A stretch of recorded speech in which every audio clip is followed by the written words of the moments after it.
Pendant le dépassement, je laisse un intervalle latéral de sécurité d'1 mètre minimum. Oui, réponse A. Non, réponse B. Avant de me rabattre, j'actionnerai le clignotant droit. Oui, réponse C. Non, réponse D.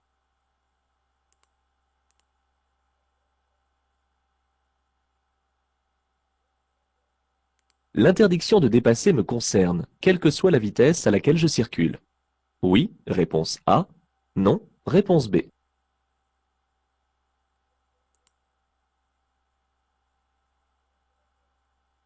Je vais croiser un convoi exceptionnel. Oui, réponse A. Non, réponse B.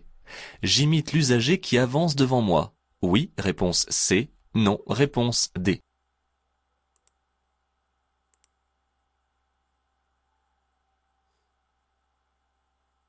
Pour prendre la deuxième sortie en direction d'Angers, je termine le dépassement en cours. Réponse A. Je ralentis pour revenir derrière le camion. Réponse B.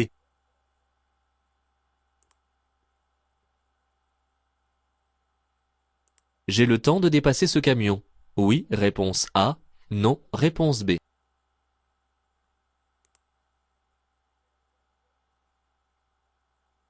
Je cède le passage aux piétons. Oui, réponse A. Non, réponse B.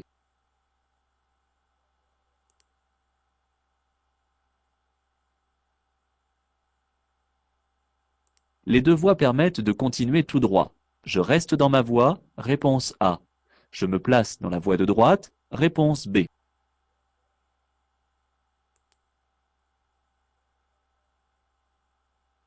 Je suis bien placé pour prendre la direction de Lyon. Oui, réponse A. Non, réponse B. Prendre la direction de Béziers-Centre. Oui, réponse C. Non, réponse D.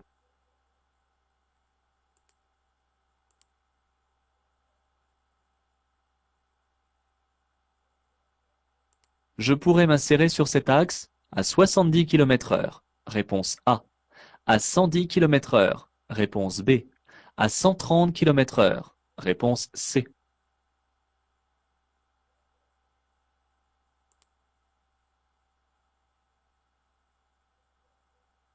Pour me rendre au centre-ville, je vais me placer ici, sur la voie de gauche. Réponse A. Sur la voie de droite. Réponse B.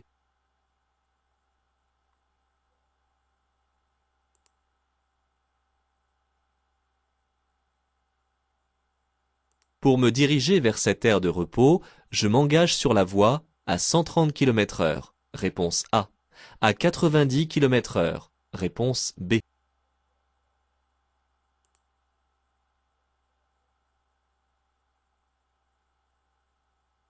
Je devrais céder le passage aux véhicules de chantier.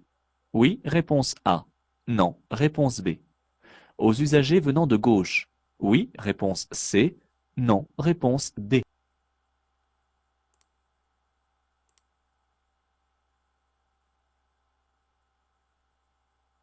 Je dois céder le passage à la voiture de droite. Oui, réponse A.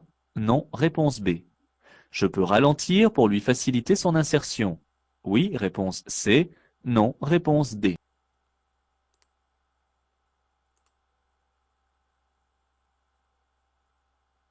Je circule actuellement sur une route à caractère prioritaire. Oui, réponse A. Non, réponse B.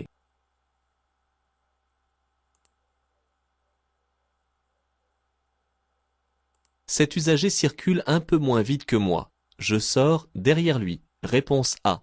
Devant lui. Réponse B.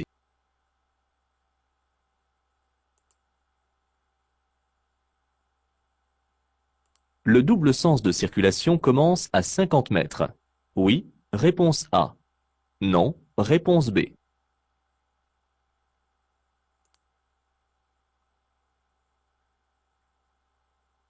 Ces silhouettes implantées dans certains départements m'indiquent que l'endroit est fréquenté par des piétons. Oui, réponse A. Non, réponse B. Que l'endroit a été le théâtre d'un accident mortel de la route. Oui, réponse C. Non, réponse D.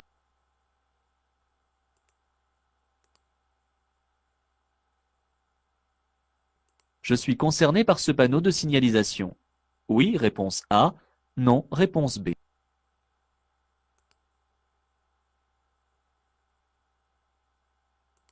La signalisation annonce que la largeur de la route va être réduite à 7 mètres. Oui, réponse A. Non, réponse B.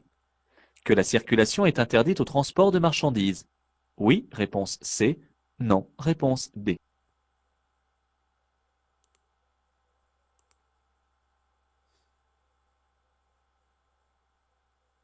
Je dois utiliser cette voie si je conduis un attelage avec caravane. Réponse A.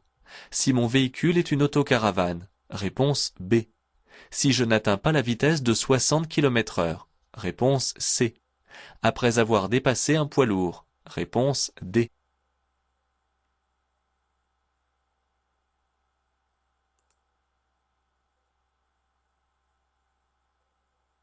La voie de détresse est réservée aux poids lourds. Oui, réponse A. Non, réponse B.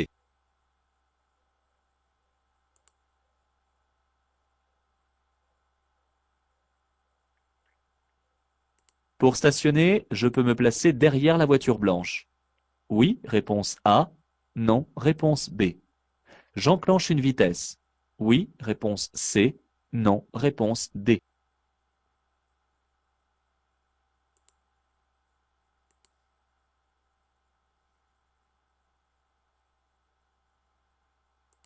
La signalisation au sol m'annonce une interdiction de s'arrêter uniquement. Réponse A.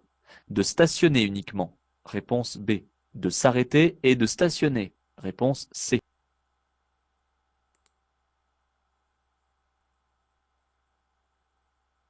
Si je stationne sur cette piste cyclable, je risque une contravention de 2e classe. Réponse A. De 4e classe. Réponse B.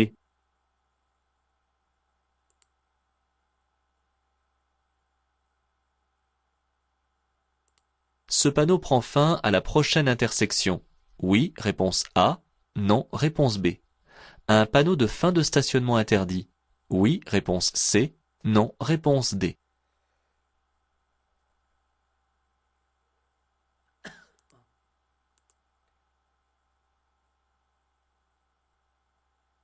Dans la voie de droite, je peux circuler. Oui, réponse A. Non, réponse B. M'arrêter. Oui, réponse C. Non, réponse D.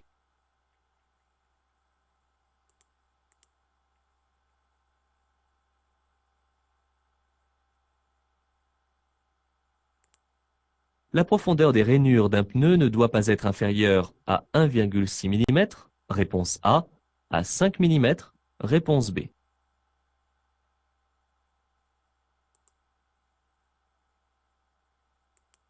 En circulation, je risque une perte de 2 points sur mon permis de conduire si le volume de mon autoradio est trop élevé. Oui, réponse A. Non, réponse B. Si je téléphone avec un kit main libre. Oui, réponse C. Non, réponse D.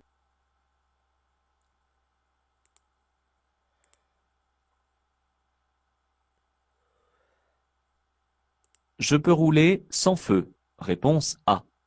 Avec les feux de position seuls. Réponse B. Avec les feux de croisement. Réponse C.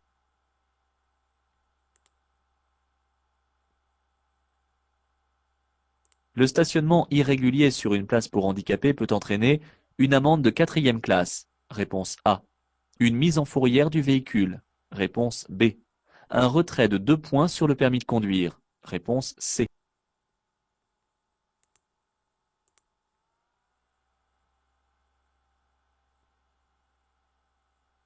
Je peux surgonfler un peu les pneus sur un long trajet. Oui, réponse A. Non, réponse B.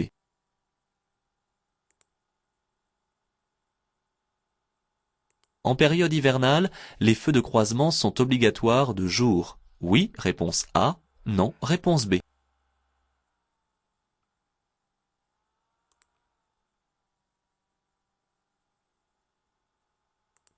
Les effets de l'alcool ne sont perceptibles qu'à partir du 2e verre. Oui, réponse A. Non, réponse B.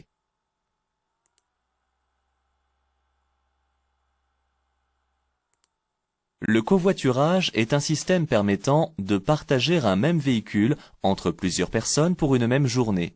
Réponse A. De transporter plusieurs passagers dans un seul et même véhicule. Réponse B.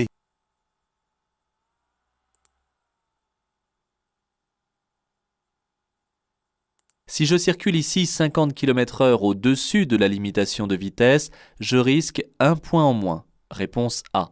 3 points en moins. Réponse B. 4 points en moins. Réponse C. 6 points en moins. Réponse D.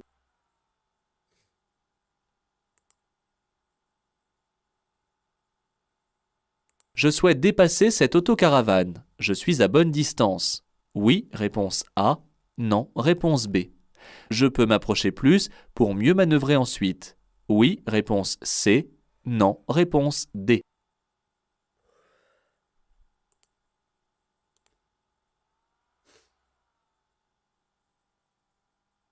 Dans cette situation, j'accélère. Réponse A. Je garde la même allure. Réponse B.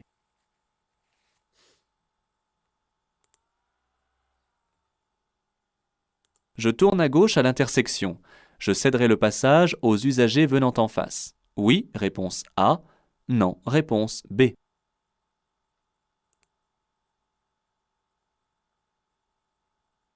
La prochaine aire de repos se situe environ à 10 km. Réponse A.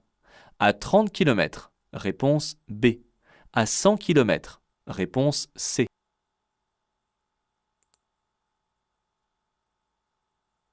Dans ce tunnel hors agglomération, je peux circuler avec les seuls feux de position. Réponse A. Avec les feux de croisement. Réponse B. Avec les feux de route. Réponse C.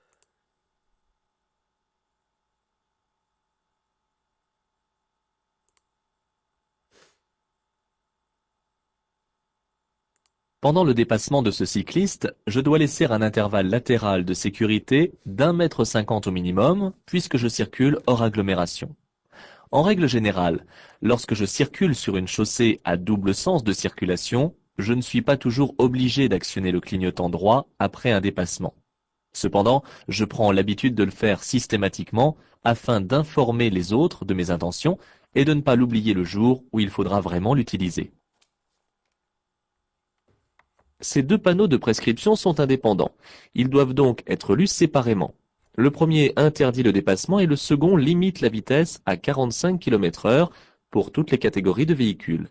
Sauf indication contraire, ces deux interdictions seront valables jusqu'à la prochaine intersection. Les véhicules pilotes habituellement en jaune et dotés de gyrophares jaunes attirent mon attention sur le croisement imminent avec un convoi exceptionnel. Par courtoisie, c'est à moi de lui faciliter le passage, car il est plus facile pour moi de manœuvrer. Ici, le véhicule pilote m'invite à ralentir et à mordre sur l'accotement car le convoi semble très large. Le panneau indique les directions à 2000 mètres d'ici. Cela me laisse largement le temps de terminer le dépassement de ce camion.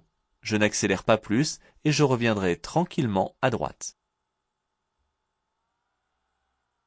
Il me suffit de quelques 200 mètres pour dépasser ce premier camion. La signalisation m'annonçant la fin de la portion à chaussée séparée à 600 mètres me laisse le temps d'effectuer tranquillement ce dépassement. Ici, ce piéton attend manifestement sur le bord du trottoir, car il préfère apparemment attendre que la circulation soit nulle pour prendre sa décision de traverser. Je place tout de même le pied devant le frein, car je suis suivi de près. En circulation normale, lorsque deux voies permettent d'aller dans une même direction, je dois me placer dans la voie la plus à droite. Cependant, lorsque la circulation s'effectue en fils ininterrompus, comme c'est le cas ici, je suis alors obligé de rester dans ma voie, à moins d'avoir à changer de direction. En règle générale, un conducteur doit toujours circuler dans la voie la plus à droite, ce qui est le cas ici. Une voie de stockage ou de décélération s'utilise toujours dès le début. Ici, je suis donc bien placé pour prendre la sortie ou pour continuer en direction de Lyon. Pour sortir, je suis obligé de ralentir avant d'entrer sur la voie pour être à 90 km/h, ainsi que l'oblige le panneau. Bien que je sois averti auparavant sur la catégorie de route que je vais aborder, le panneau sur l'axe principal m'informe que celle-ci est limitée à 70 km/h. Dans un carrefour giratoire, si je souhaite tourner à gauche ou effectuer un demi-tour, je vais plutôt me placer dans la voie de gauche pour assurer la fluidité. Le panneau, à fond blanc, indique que la direction du centre-ville se situe à gauche.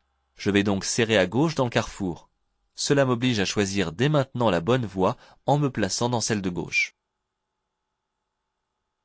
Si l'on prend ici la peine de placer un panneau de limitation de vitesse à 90 km/h, c'est afin d'entrer sur la voie à une vitesse réduite par rapport à celle de l'autoroute. En effet, la voie de décélération n'est pas toujours suffisamment longue pour y entrer à 130 km/h. Contrairement aux voies sans limitation à l'entrée, je ralentis donc avant de l'aborder. Ce panneau m'annonce un carrefour giratoire. Lorsque j'arriverai à cette intersection, je trouverai un panneau de céder le passage. Les véhicules de chantier ne bénéficient d'aucune dérogation et doivent se soumettre à la réglementation routière. Je dois tout de même rester attentif lorsqu'ils manœuvrent sur le lieu de chantier. La voie de droite est une voie d'insertion et le conducteur de la voiture de droite, du fait qu'il y a un panneau de céder le passage, doit ralentir, voire s'arrêter, afin de ne pas gêner les usagers circulant sur l'axe principal. Par courtoisie et du fait que la camionnette freine, je peux ralentir pour faciliter son insertion. Ce panneau signale la fin d'une route à caractère prioritaire à 600 mètres. Pour le moment, je circule donc sur une route qui est encore prioritaire durant 600 mètres. Je rencontrerai ensuite une signalisation appropriée à la prochaine intersection et je m'attends à devoir m'arrêter et à céder le passage. Si je me suis lancé un peu trop vite, je vais devoir ralentir un peu car je me situe en fin de voie d'insertion.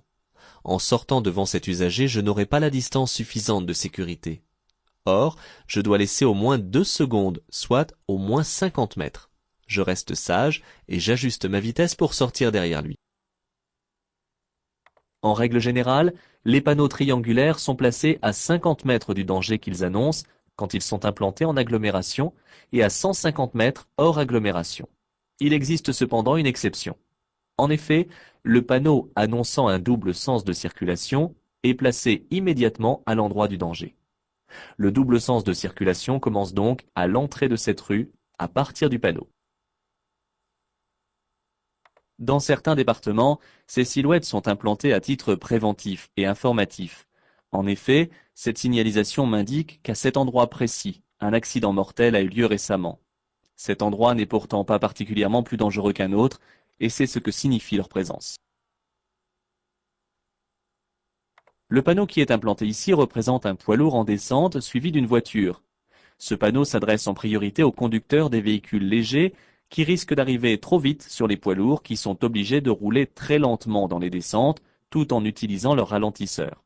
Je dois donc rester particulièrement vigilant sur la différence de vitesse entre ces véhicules et le mien. Sur le panonceau lié au panneau de danger, je lis une cote 7 mètres en largeur. La route devient très étroite et les croisements vont être plus délicats, surtout avec les bus auxquels je devrais faciliter le passage. C'est pour cette raison que la circulation des véhicules de plus de 3,5 tonnes est interdite dans mon sens. Cette interdiction ne me concerne pas si je suis au volant d'une fourgonnette ou d'une camionnette. On cherche à vous perdre ou seulement à vérifier que vous avez bien compris la règle. L'utilisation de cette voie réservée ne dépend pas de la catégorie de véhicule mais uniquement de la vitesse. Elle est réservée aux véhicules lents, quels qu'ils soient, à partir de l'instant où ils n'atteignent pas la vitesse de 60 km/h. Il n'y a pas que les poids lourds qui peuvent être sujets à une panne de frein. Cela arrive rarement aux véhicules légers sur ce type de route, mais une camionnette chargée dont le conducteur aura trop sollicité les freins risque aussi le fading, qui résulte d'une surchauffe engendrant une absence totale de frein. Je ne risque pas de gêner la circulation sur l'accotement qui semble stable et quelque peu aménagé pour s'y arrêter. Je choisis donc cet endroit pour me garer. Dans une forte déclivité, il est prudent d'enclencher une vitesse pour le cas où le frein de parking serait mal serré ou s'il venait à céder. Le marquage jaune continu signifie que l'arrêt et le stationnement sont strictement interdits. Ce marquage jaune suffit à lui-même, c'est-à-dire qu'il n'y a pas besoin de panneaux complémentaires.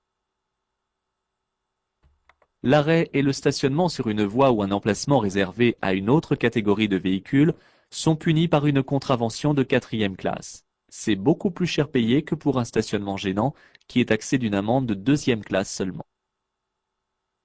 C'est une règle générale. Un panneau de prescription prend fin à l'intersection qui suit. Il sera donc éventuellement répété après l'intersection. Il n'existe pas de panneau de fin d'interdiction de stationner, hormis celui de fin de zone. Ce n'est pas ici l'entrée d'une zone, donc pas de panneau pour mettre fin à cette interdiction.